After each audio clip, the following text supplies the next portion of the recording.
तो नमस्कार, सक्सेस उत्तराखंड के इस एजुकेशन प्लेटफॉर्म पर आपका एक बार पुनः स्वागत।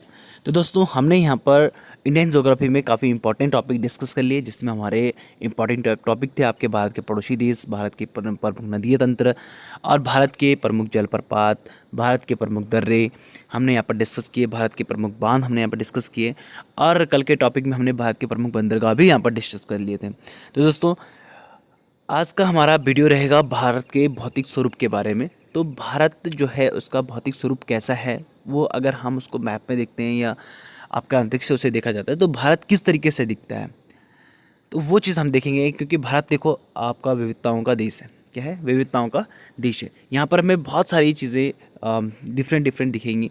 तो हमें भारत में क्या है, जनरली अगर हम देखें तो यहाँ पर हमें पहाड़ दिखेंगे, मैदानी क्षेत्र दिखेंगे, आपका पहाड़ी क्षेत्र दिखेगा, आपका पठारिया भाग दिखेगा, रेगिस्तान वाले भाग दिखेगा। तो ये सब चीज़ें हमारे क्या है, फिजिकली हमें जो अगर हम देखें अपनी आँखों से तो हमें इस तरीके का भारत दिखता है। तो वही चीज़ हम दोस्तों यहाँ पर आज की वीडियो में देखेंगे।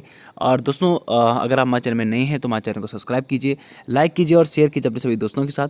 और दोस्तों, माफ़ी चाहूँगा अगर मेरी आवाज़ में कोई वेरिएशन आपको नज़र आ रहा होगा, क्योंकि अगर मेरे को ज़ुकाम लगा है तो थोड़ा आवाज़ वेरिएशन हो सकती है।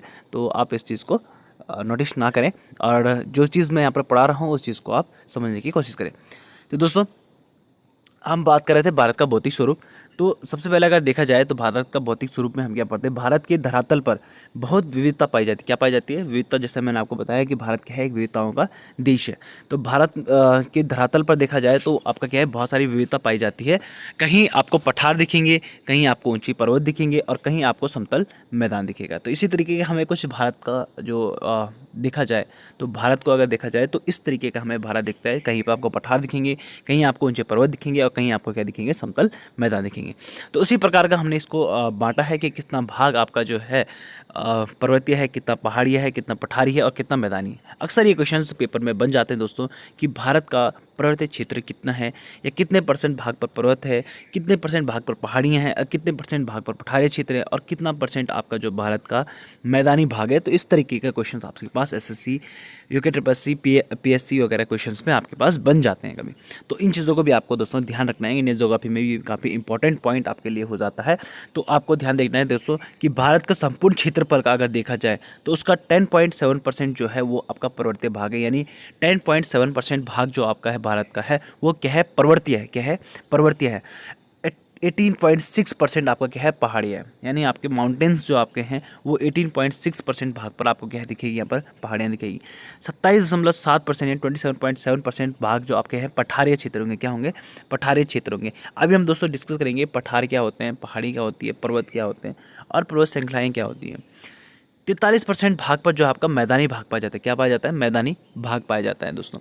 तो आज हम दोस्तों यहाँ पर डिस्कस करेंगे इन चीज़ों के बारे में। क्या आपका पर्वतीय भाग कितना है, पहाड़ी भाग है ना, इसमें कितने कितने भागों में आपको जो है भौतिक संरचना अगर जो भारत की देखी जाए तो कितने भागों में बांटी गई है। तो वही चीज़ दोस्तों हम देखते हैं। तो भारत का जो भौतिक स्वरूप है, भारत की भौतिक रचना जो है उसे अगर बांटा जाए तो धरातल के स्वरूप पर आपको 5 वर्गों में बांटा जाता है। क्या माना जाए? भारत को 5 वर्गों में बांटा जाता है, धरातल को, है ना। धरातल से ऊपर है, पानी को हमने नहीं बांटा है, हमने क्या बनाया, सिर्फ धरातल को। यानी जो भूमिगत क्षेत्र है भारत का उस चीज़ को बांटा गया है सिर्फ। तो भारत भौतिक रचना था धरातल के स्वरूप के अनुसार भारत 5 भागों में बांटा गया है। किसमें? 5 भागों में। कौन कौन से दोस्तों? उत्तरी पर्वतीय क्षेत्र, विशाल मैदान क्षेत्र, आपका पर्वतीय प्रायद्वीपीय पठार, मरुस्थलीय प्रदेश और आपका समुद्र तटीय मैदान। तो दोस्तों ये हमने देखने हैं कि आपके 5 भाग कौन कौन से हैं आपके। उत्तरी पर्वतीय क्षेत्र, विशाल मैदान, आपका प्रायद्वीपीय पठार हमें पढ़ेंगे, मरुस्थलीय प्रदेश पढ़ेंगे और आपका जो है समुद्र तटीय मैदान हमें देखने को मिलते हैं। तो जो अगर हम धरातल की बात करें तो हमें इस तरीके से आपका देखने को मिलता है धरातल हमारा। उत्तर का पर्वतीय क्षेत्र अगर देखा जाए, हिमालय पर्वतीय क्षेत्र, तो वो दोस्तों आपके 4 भागों में बांटा गया। अगर हम सिर्फ उत्तर की चीज़, उत्तर का पर्वतीय क्षेत्र देखें अगर, है ना, तो हिमालय आपको पता है कि उत्तर में सबसे ज़्यादा उत्तर में हमारा क्या है, उत्तर भारत में हिमालय आपकी बनी हुई है ना, हिमालय की श्रृंखला बनी है। तो उसी में दोस्तों आपको देखेंगे उत्तर का पर्वतीय क्षेत्र, या हम इसे कह सकते हैं हिमालय पर्वतीय क्षेत्र। तो उत्तर से दक्षिण में अगर विभाजित किया जाए, यानी ऊपर से नीचे की तरफ अगर विभाजित किया जाए भारत को, भारत के इन पर्वतीय क्षेत्र को, है ना, हिमालय पर्वत क्षेत्र को अगर उत्तर से दक्षिण की ओर विभाजित किया जाए तो इसको 4 श्रेणियों में बांटा गया। क्या कहा है? 4 श्रेणियों में बांटा गया। आपका एक ट्रांस हिमालय, बृहद हिमालय, मध्य हिमालय और शिवालिक हिमालय। तो 4 भागों में इसको बांटा गया है। ट्रांस हिमालय, बृहद हिमालय, मध्य हिमालय और शिवालिक हिमालय, 4 भागों में आपका जो है हिमालय पर्वत क्षेत्र को बांटा गया है। तो हम बात करेंगे दोस्तों, जो सबसे पुराना जो हिमालय है वो कौन सा है? आपका सबसे पुराना प्राचीन हिमालय जो है वो है ट्रांस हिमालय। कौन सा? ट्रांस हिमालय आपका जो सबसे प्राचीन हिमालय है।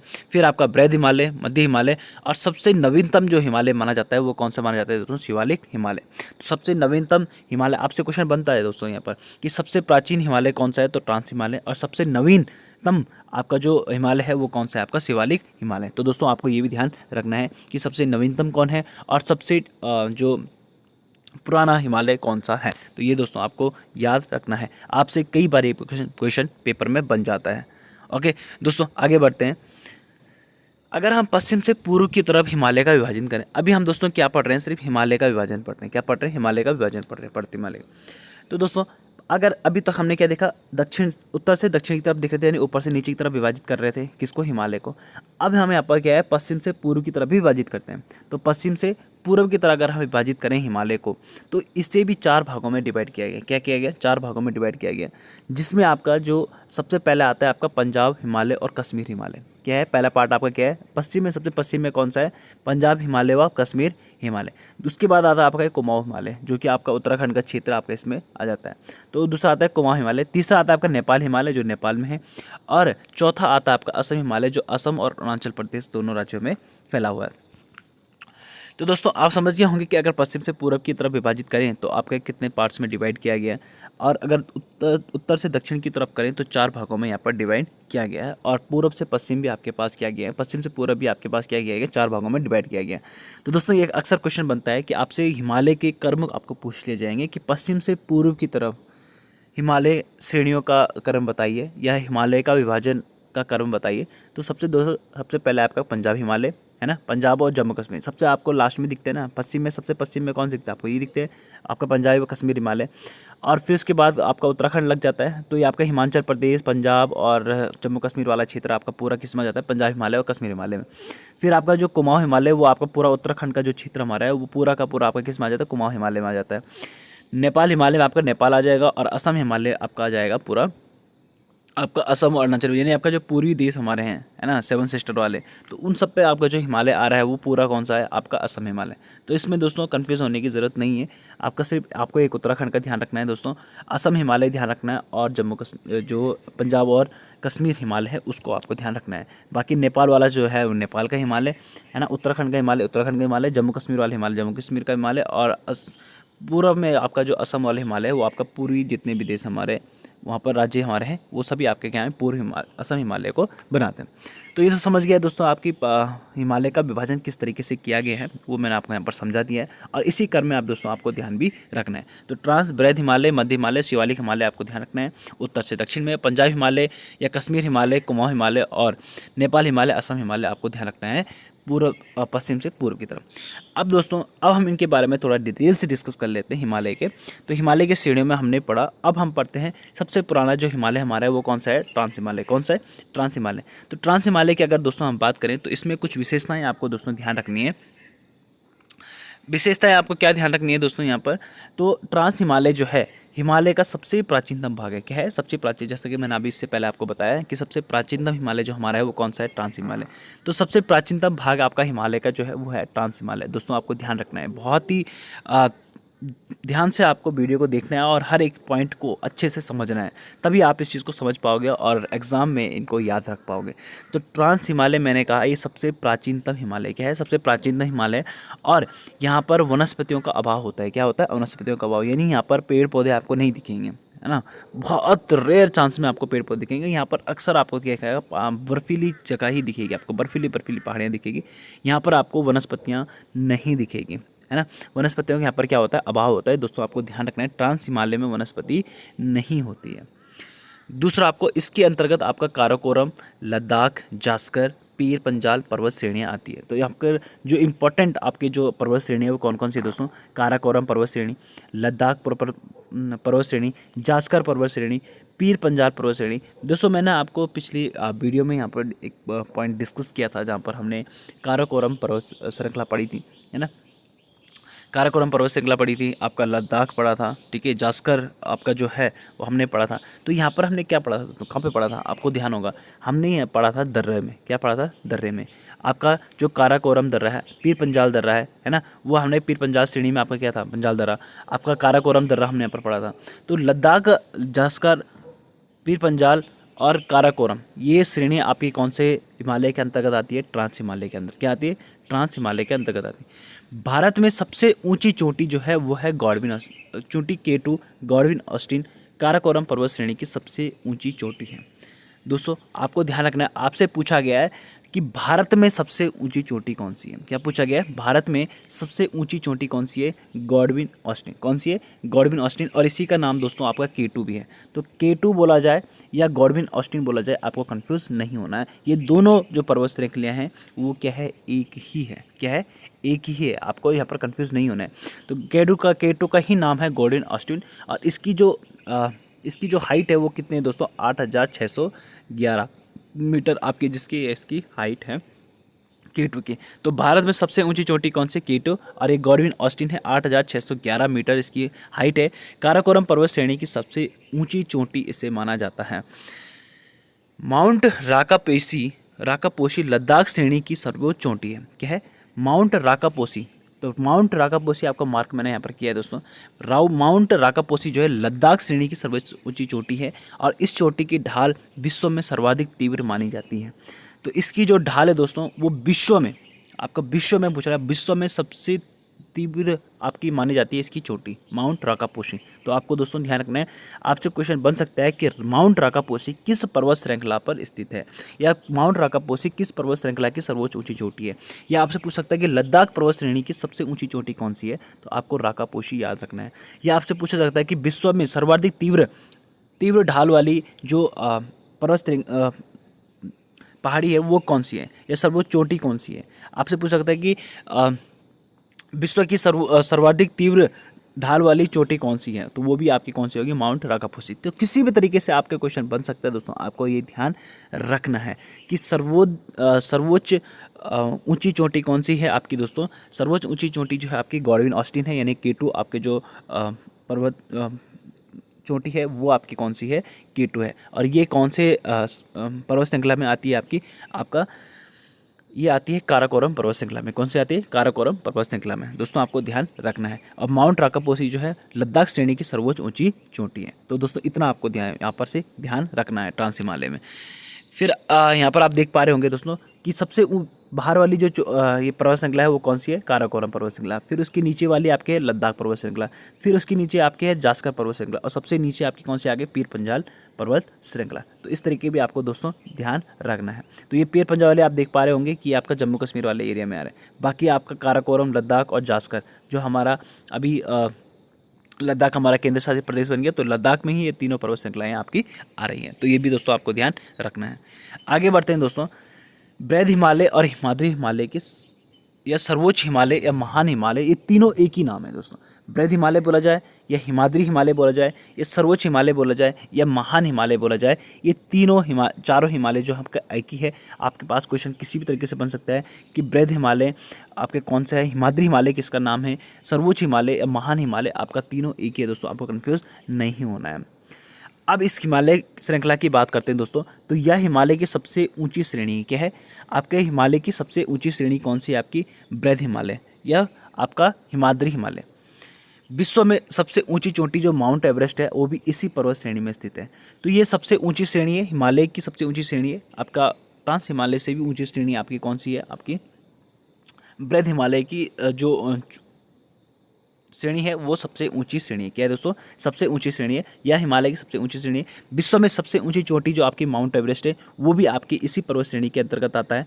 कंचनजंगा, नंगा पर्वत, नंदा देवी आदि जो जितनी भी महत्वपूर्ण शिखर हैं, आपको जितने भी महत्वपूर्ण शिखर दिखेंगे या जितनी भी आपको सर्वोच्च ऊंची चोटी वाले पर्वत श्रृंखला दिखेंगे, वो सारे के आपको किस में दिखेंगे दोस्तों, आपको आपका सारे के सारे आपको दिखेंगे किसके अंतर्गत? बृहद हिमालय के अंतर्गत। कितने? बृहद हिमालय के अंतर्गत। तो इसकी हाइट जो दोस्तों वो आपकी K2 से भी ज़्यादा है आपके माउंट एवरेस्ट की। तो विश्व की सर्वोच्च ऊंची चोटी कौन सी है दोस्तों? आपकी विश्व की सर्वोच्च ऊंची चोटी है आपकी माउंट एवरेस्ट। और माउंट एवरेस्ट की जो चोटी है वो कौन से हिमालय के अंतर्गत आती है? वो आती है आपकी बृहद हिमालय के अंतर्गत, ना कि ट्रांस हिमालय के अंतर्गत। आपसे सिर्फ पूछा जाए कि भारत के सापेक्ष में अगर से पूछा जा रहा है कि भारत की सबसे ऊंची चोटी कौन सी है या भारत में सबसे ऊंची चोटी कौन सी है, वो है गॉडविन ऑस्टिन। कौन सी है? Godwin Austen. तो अब दोस्तों आप यहाँ पर आगे बढ़ते हैं कि यहाँ पर क्या कहा गया है। कंचनजंगा, नंगा पर्वत, नंदा देवी, आपकी ये सारी चोटी भी आपके कहाँ मिलेगी? आपको बृहद हिमालय के अंतर्गत मिलेगी। बंदरपूछ और कामेट के बीच ही गंगोत्री और यमुनोत्री, केदारनाथ, बद्रीनाथ पर्वत आते हैं। तो दोस्तों अगर हम देखा जाए बंदरपूछ, अपर यहाँ पर देख पा रहे होंगे बंदरपूछ पर्वत श्रृंखला यहाँ पर है, और आपका जो कामेट पर्वत श्रृंखला है ये आपके यहाँ पर है। तो ये दोनों आपके कहाँ पर आ रहा है? उत्तराखंड के अंतर्गत आता है। और इसी दोनों पर्वत श्रृंखलाओं के बीच में ही आपकी जो है आपका गंगोत्री, यमुनोत्री, केदारनाथ, बद्रीनाथ, आपके जो उत्तराखंड के 4 धाम है उस सारे के सारे आपको इसी के अंतर्गत देखने को मिलते हैं। किसके? बंदरपूछ और कामेट पर्वत श्रृंखला के बीच में। भारत की बात करें दोस्तों तो भारत आपका माउंट एवरेस्ट, भारत में इस माउंट एवरेस्ट को क्या कहा जाता है? माउंट एवरेस्ट कहा जाता है। नेपाल में अगर बात करें दोस्तों तो माउंट एवरेस्ट को सागर माथा कहा जाता है। और तिब्बत में अगर बात करें दोस्तों तो चोमो लुंगमा कहा जाता है। क्या कहा जाता है? चोमो लुंगमा कहा जाता है। दोस्तों आपको कंफ्यूज नहीं होना है। अगर आपसे पूछा जाए कि माउंट एवरेस्ट को भारत में क्या है आपका नेपाल में किस नाम से जाना जाता है, तो सागर माथा। क्या देखो? सागर माथा। और आपसे पूछा जाए कि तिब्बत में इसे किस नाम से जाना जाता है, तो चोमो लुंगमा। क्या कहा जाता है? चोमो लुंगमा कहा जाता है। और दोस्तों आपको ध्यान रखना है कि आपसे कई बार क्वेश्चन बन जाता है कि भारत की सर्वोच्च ऊंची चोटी सागर माथा किस देश में स्थित है, या आपसे पूछा जाता है कि सागर माथा की हाइट कितनी है। ये किसी भी तरीके से आपसे क्वेश्चन बन सकता है। या किस पर्वत श्रेणी के अंतर्गत आता है आपका सागर माथा। तो सागर माथा आपको दोस्तों कंफ्यूज नहीं होना है। सागर माथा, माउंट एवरेस्ट और चोमो लुंगमा आपका तीनों एक ही नाम है। क्वेश्चंस बनाने के लिए आपको किसी भी तरीके से घुमाकर आपको क्वेश्चन बना सकता है। आपको तीनों तरीके से इसको समझना है। नाम कोई भी हो, है आपकी माउंट एवरेस्ट की बात हो रही है ना। सागर माथा बोला जाए या चोमो लुंगमा बोला जाए, तीनों बातें आपकी किसके लिए कही जा रही है? माउंट एवरेस्ट के लिए कही जा रही है। तो इसमें आपको कंफ्यूज नहीं होना है। तो दोस्तों यहाँ पर आप देख पा रहे होंगे आपके पास दोस्तों इसी क्रम में आपके पास क्वेश्चंस बनता है कि आपका पश्चिम से पूर्व में आप क्या है पर्वत श्रृंखलाओं को विभाजित कीजिए। क्या कीजिए? पर्वत श्रृंखलाओं को विभाजित कीजिए। तो आपसे पूछा जाए कि पश्चिम से और आपका पूर्व की तरफ, तो इसका कर्म लगाने के लिए आपके पास कई बार क्वेश्चन बन जाता है। इनमें से आपके पास 4 आपके पास कोई से भी पर्वत श्रृंखला दे देगा और कहेगा कि आपका पश्चिम से पूर्व की तरफ कर्म लगाएं या पूर्व से पश्चिम की तरफ इसका कर्म लगाएं। तो दोस्तों आपको ये बहुत अच्छी तरीके से याद रखना है जो मैं आपको बता रहा हूँ। सबसे पहले आपका दोस्तों आपका कंचनजंगा कौन सा आता है? कंचन नंगा पर्वत। क्या आता है? नंगा पर्वत। और इसी में आपका कंचनजंगा आ गया, आपका K2 ऑर्बिन ऑस्ट्रिया आ गया। तो ये POK में आता है। क्या आता है? POK में, यानी जो पाक ऑक्यूपाइड एरिया हमारा है कश्मीर का, वो आपके पास, वो किसके पास जाता है दोस्तों? आपका नंगा, उसी के अंतर्गत आपका नंगा पर्वत आता है, आपका K2 गॉडविन ऑस्ट्रिया आता है। ये सब आपका किस में आता है? POK में। उसके बाद दोस्तों बंदरपूछ, कामेट, नंदा देवी आपको दोस्तों ध्यान रखना है। आपको धौलागिरी पर्वत श्रृंखला, अन्नपूर्णा, आपका मनसालू, गौरीशंकर, चुयू, माउंट एवरेस्ट, मैकालू और कंचनजंगा, दोस्तों आपको ये ध्यान रखना है।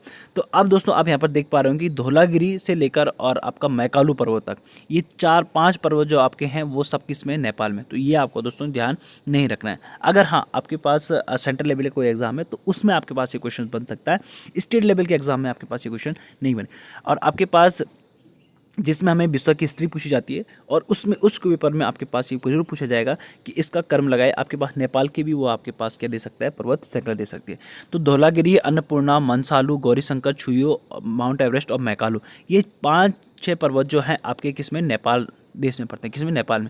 भारत में कौन कौन से दोस्तों? आपको नंगा पर्वत याद रखना है, आपको बंदरपूछ याद रखना है, कामेट आपको याद रखना है, नंदा देवी आपको याद रखना है, कंचनजंगा आपको याद रखना है, और नाम चाबरवा आपको दोस्तों ध्यान रखना है। तो नाम चाबरवा आपका कहाँ है? अरुणाचल प्रदेश में। कंचनजंगा आपका सिक्किम में है। और आपका बंदरपूछ, कामेट और नंदा, ये आपको तीनों उत्तराखंड में आपको देखने को मिलेंगे। और नंगा पर्वत आपको जो है लद्दाख श्रेणी में देखने को मिलेगा, आपका POK में। कहाँ पर? POK में। तो दोस्तों उम्मीद है आपको यहाँ पर इतना समझ पे आया होगा। आगे हम अपने वीडियो की तरफ बढ़ते हैं। तो इतना आपको दोस्तों ध्यान रखना है। अब हम बात करते हैं मध्य हिमालय और लघु हिमालय की। तो दोस्तों मध्य हिमालय और लघु हिमालय की अगर हम बात करें तो मध्य हिमालय और लघु हिमालय जो है हिमालय का पर्यटन के लिए मशहूर है। क्या है? पर्यटन के लिए। तो जितने भी हमारे पर्यटन वाले क्षेत्र हैं, है ना, भारत की जितने भी पर्यटक क्षेत्र हैं वो अक्सर आपको किस में दिखेंगे? मध्य हिमालय के अंतर्गत देखने को मिलेंगे। क्या मिलेंगे? मध्य हिमालय के तरफ देखने को मिलेंगे। यहाँ की औसतन ऊंचाई जो होती है 1800 से 3000 मीटर होती है। कितनी हो दोस्तों? 1800 से 3000 मीटर की ऊंचाई इसकी होती है। तो हिमालय का यह भाग जो होता है आपका पर्यटन के लिए मशहूर होता है, और औसतन ऊंचाई जो इसकी होती है 1800 से 3000 मीटर होती है। कितनी हो दोस्तों? 1800 से 3000 मीटर आप होती है। आपसे कई बार क्वेश्चन बन सकता है कि बृहद हिमालय की जो हाइट है वो कितनी है, समुद्र तल से इसकी ऊंचाई कितनी है। तो आपको दोस्तों ध्यान रखना है 1800 से 3000 मीटर की तक इसकी ऊंचाई होती है। इसी के पास आपका जो है शिमला हो गया, कुल्लू हो गया, मनाली हो गया, मसूरी, नैनीताल, डलहौजी, रानीखेत, ये सारे जितने पर्यटक स्थल आपको देखने को मिलेंगे वो सब की सब आपको किस में दिखेंगे? मध्य हिमालय के अंतर्गत देखने को मिलेंगे दोस्तों। तो आपको दोस्तों ये इतना ध्यान रखना है कि आपसे अगर पर्यटन स्थल पूछ रहा है कहाँ के? उत्तर भारत के, तो वो सारे के सारे आपको किसमें मिलेंगे? आपको दोस्तों अधिकतर आपको मध्य हिमालय के अंतर्गत देखने को मिलेंगे, है ना। और मध्य हिमालय को ही आपको क्या कहा जाता है? लघु हिमालय भी कहा जाता है। मध्य हिमालय को ही आपको क्या कहा जाता है? लघु हिमालय भी कहा जाता है। आदि जैसे पर्वत, यहाँ की ढालों पर छोटे छोटे घास के मैदान पाए जाते हैं, जिन्हें कश्मीर में मर्ग कहते हैं। क्या कहते हैं? कश्मीर में इसे क्या कहते हैं? मर्ग। अब जो यहाँ पर छोटे छोटे घास के मैदान हैं उनको अलग अलग नाम से जाना जाता है दोस्तों। तो आपका कश्मीर पर अगर बात करें तो कश्मीर में इन छोटे छोटे घास के मैदानों को मर्ग कहा जाता है। क्या कहा जाता है? मर्ग। और कश्मीर में आपको दो मर्ग दोस्तों याद रखना है, सोनमर्ग और गुलमर्ग। सोनमर्ग का आपका जो है इमेज मैंने आपके पास शेयर भी यहाँ पर करी है। सोनमर्ग इतना सुंदर आपको दिखने को मिलता है। तो सोनमर्ग और गुलमर्ग, तो दोस्तों आपको ध्यान रखना है कि आपसे अगर पूछा जाए कि सोनमर्ग कहाँ स्थित है या गुलमर्ग आपको कहाँ पर स्थित है, आप एक पूछा जाए, तो आपको दोस्तों सिर्फ एक ही चीज़ ध्यान रखनी है कि कश्मीर में आपको मर्ग कहा जाता है घास के मैदानों को। क्या कहता है? मर्ग कहा जाता है घास के मैदान, यानी बुग्याल। तो उत्तराखंड में जिन्हें क्या कहा जाता है? बुग्याल कहा जाता है। उन्हीं को आपका कश्मीर में क्या कहा जाता है? मर्ग कहा जाता है। तो दोस्तों आपका सोनमर्ग मर्ग जिसमें लास्ट में आपको दिख जाए तो समझ लेना आपका जम्मू कश्मीर की बात ही आपके पास कर रहा है। तो कश्मीर में आपको मर्ग कहा जाता है, तो इसलिए सोनमर्ग और गुलमर्ग भी आपका कहाँ पर है? कश्मीर है। तो इस बात पर आपको कन्फ्यूज़ नहीं होना है। चलो दोस्तों आगे बढ़ते हैं। शिवालिक हिमालय जो हमारा नवीनतम हिमालय जिसे हम कहा जाता है, तो शिवालिक हिमालय के अंतर्गत हम कुछ इंपॉर्टेंट पढ़ते हैं। क्या पढ़ रहे हैं दोस्तों? हम इसको हम देख लेते हैं। तो दोस्तों शिवालिक हिमालय जो है यह हिमालय पर्वत का सबसे दक्षिणी और भौगोलिक रूप से युवा भाग कहा जाता है। क्या कहा जाता है? सबसे दक्षिणी और आपका भौगोलिक रूप से युवा भाग कहा जाता है। तो दोस्तों हिमालय पर्वत का सबसे दक्षिणी जो भाग है वो है आपका शिवालिक हिमालय, ना कि भारत का सबसे दक्षिणी, है ना। तो आपको इस तरीके से भी ध्यान रखना है। हिमालय का दक्षिणी मैंने कहा है। तो हिमालय पर्वत का सबसे दक्षिणी और भौगोलिक रूप से अगर देखा जाए तो सबसे युवा, यानी युवा आपका कौन सा? नवीन। तो नवीनतम भाग जो आपका वो कौन सा आ गया? शिवालिक हिमालय। और शिवालिक हिमालय को ही आपका बाह्य हिमालय कहा जाता है। क्या कहा जाता है? बाह्य हिमालय। सबसे बाहर का हिमालय आपका किसको कहा जाता है? शिवालिक हिमालय को कहा जाता है। पश्चिम से पूर्व तक फैला हुआ इसकी औसतन जो ऊंचाई है कितनी है? 850 से आपका 1200 मीटर तक इसकी हाइट है। किससे? समुद्र तल से इसकी जो ऊंचाई है वो कितनी है? 850 से 1200 मीटर तक इसकी ऊंचाई है। तो यानी 850 से 1200 मीटर की अंतर्गत जो पहाड़ियाँ आती है, जिनकी हाइट आती है, वो सब किस में मिलेंगे आपको देखने के लिए? आपको सभी आपको शिवालिक हिमालय के अंदर देखने को मिलेंगे। और आपके 3000 तक हाइट होंगे वो आपको अधिकतर किस में दिखेंगे? मध्य हिमालय, लघु हिमालय तक की में आपको वो पर्वत श्रृंखलाएं देखेंगी। तो अगर आपको पर्वत श्रृंखलाओं की हाइट याद है तो आप अनुमान लगा सकते हो कि कौन कौन सी पर्वत श्रृंखला के अंतर्गत आती है। तो 850 से 1200 मीटर तक की ऊंचाई की जो भी पर्वत श्रृंखलाएं होगी वो सब किस में देखने को मिलेगी? आपको आपका बाह्य हिमालय के अंतर्गत देखने को मिलेंगे। आपको 1200 से लेकर आपका जो 3000 तक की जो हाइट आपको है वो सब आपको कहाँ? मध्य या लघु हिमालय में देखने को मिलेगी। उससे ऊपर के आपके आगे आपका बृहद हिमालय, और उस सबसे ऊंची तो आपको पता है कि उसके अंदर आपका ट्रांस हिमालय के अंतर्गत आती है। तो दोस्तों अब हम बढ़ते हैं कि आपका शिवालिक हिमालय के अंतर्गत कौन से आपके शहर आपके आते हैं, कौन कौन सी पहाड़ियाँ आपके इसमें आ रही हैं। तो हम देखते हैं दोस्तों इनका विस्तार जो है आपके पाकिस्तान के सुलेमान पहाड़ी से लेकर भारत और म्यांमार के बीच सीमा बनाने वाले आराकाम पर्वत तक है। तो आपका शिवालिक हिमालय की अगर हम बात करें दोस्तों, तो ये पाकिस्तान के सुलेमान पहाड़ी से शुरू होती है। कहाँ से होती है? पाकिस्तान के सुलेमान पहाड़ी से शुरू होती है और भारत से होते हुए और भारत और म्यांमार के बीच में जो आपके सीमा बनाती है, कौन सी? आराकाम पर्वत। कौन सी? आराकाम पर्वत जो है भारत और म्यांमार के बीच में सीमा बनाती है। तो आराकाम पर्वत श्रृंखला है, यहाँ तक आपका फैला हुआ आपका शिवालिक हिमालय। क्या है? शिवालिक हिमालय यहाँ तक आपका फैला हुआ है। इस क्षेत्र में अनेक समतल घाटियाँ हैं जिसे हम दून या द्वार कहते हैं। तो इस शिवालिक श्रेणी के अंतर्गत जो भी आपके पास शहर आते हैं तो इसमें अधिकतर हमें वो क्या दिखने को? समतल घाटियाँ जो होती हैं उनको हम क्या कहते हैं? दून या द्वार क्षेत्र कहते हैं। क्या कहते हैं? दून या द्वार क्षेत्र कहते हैं। तो जैसे आपका हरिद्वार हो गया, देहरादून हो गया, कोटद्वार हो गया, है ना। तो ये जितने भी घाटियाँ वाले क्षेत्र हैं वो सब आपके क्या है? इस क्षेत्र को समतल घाटियों को क्या कहा जाता है, दून या द्वार कहा जाता है। तो जैसा हरिद्वार हो गया, देहरादून हो गया। तो दोस्तों आपको ध्यान रखना है ये क्या है, शिवालिक श्रेणी की आपकी जो है सबसे जो मैदानी भाग है यानी समतल घाटी हैं वो आपके कौन से, हरिद्वार, देहरादून, कोटद्वार, तो इसलिए इनको द्वार कहा जाता है। तो द्वार या दून हम उनको कहते हैं। तो इस तरीके से हम देख पा रहे होंगे। अब हम बात करते हैं दोस्तों ट्रांस हिमालय, बृहद हिमालय, मध्य हिमालय और शिवालिक हिमालय हमने यहाँ पर देखा दोस्तों। तो इसमें आपको क्या दोस्तों ध्यान रखना है कि जितनी भी ये पर्वत श्रृंखलाएँ हैं तो इनके बीच में आपको एक रेखा भी देखने को मिलेगी। तो आप यहाँ पर देख पा रहे होंगे जैसा कि मैंने आपको बताया। अगर मैं आपको श्रृंखला में दिखाऊंगा तो इसके बीच में आपको क्या दिख रही है, लाइनें दिख रही है ना, ये लाइनें दिख रही है, ये पर्वत श्रृंखला के ट्रांस हिमालय। फिर आपका आगे ठीक है, आपका यहाँ पर मैं आपको दिखा लेता हूँ, ये हमारे पास है। ठीक है, ये आपके पास क्या आ गया, ट्रांस हिमालय, ये आपके पास आ गया बृहद हिमालय, ये आपके पास आ गया मध्य हिमालय और ये आ गया आपके पास शिवालिक हिमालय। तो इनके बीच में आपको लाइन दिख रही है ना, इन लाइनों के भी आपके क्या है दोस्तों, नाम है। क्या है, नाम है। और उन्हीं नामों को हम यहाँ पर वीडियो में डिस्कस कर रहे हैं।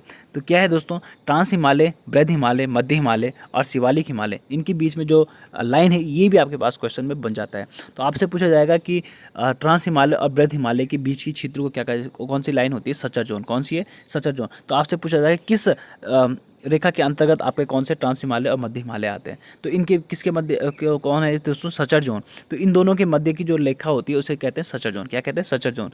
फिर बृहद हिमालय और मध्य हिमालय के बीच की जो रेखा होती है उसको कहते हैं मेन सेंट्रल थ्रस्ट। क्या कहते हैं, मेन सेंट्रल थ्रस्ट इसे कहा जाता है, यानी आपका मुख्य केंद्रीय भ्रंश क्या कहा जाता है, हिंदी में मुख्य केंद्रीय भ्रंश कहा जाता है।